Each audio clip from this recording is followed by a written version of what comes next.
नाशिक महानगरपालिकेच्या विभागीय कार्यालयांच्या सभापती निवडणूक प्रक्रियेनंतर पंचवटी विभागीय कार्यालयाला नवनेतृत्व मिळालंय। प्रभाग क्रमांक 6च्या नगरसेविका रोहिणी पिंगळे यांची सभापतीपदी निवड करण्यात आली आहे। त्यांच्या निवडीनंतर पंचवटी परिसरात आनंदाचं वातावरण पाहायला मिळत आहे। विविध स्तरातून त्यांच्यावर शुभेच्छांचा वर्षाव होतोय।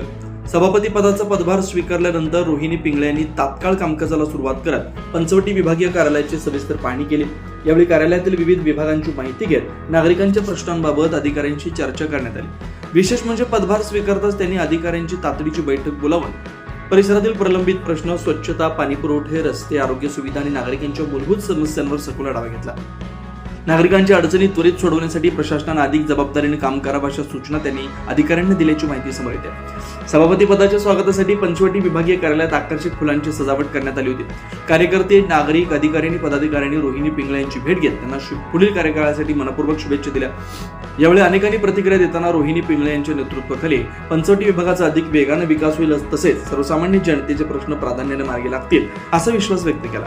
पंचवटी विभागात विकास कामांना गती देत नागरिकाभिमुख प्रशासन उभारण्याचा निर्धार नव्या सभापतीने व्यक्त केला।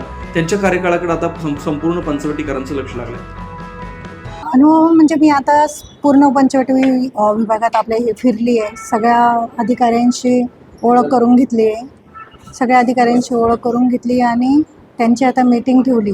जे की पाण्याचे जास्त प्रॉब्लेम आहे, जे आपल्याकडे नागरिक घेऊन येत आहेत त्याच्यासाठी आता आपण मीटिंग ठेवतो आहे, एक स्वच्छता विभागाची आणि पाणी पुरवठ्यांची।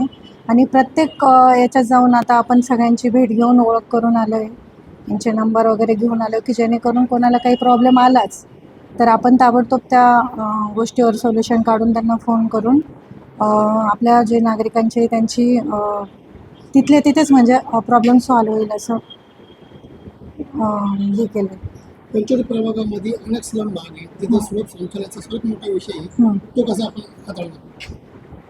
आता आपण पहिले तर त्यांची मीटिंग घेऊ अधिकाऱ्यांशी आणि लवकरात लवकर ह्या गोष्टी कशा सॉल्व्ह होतील ते आपण बघू पहिले।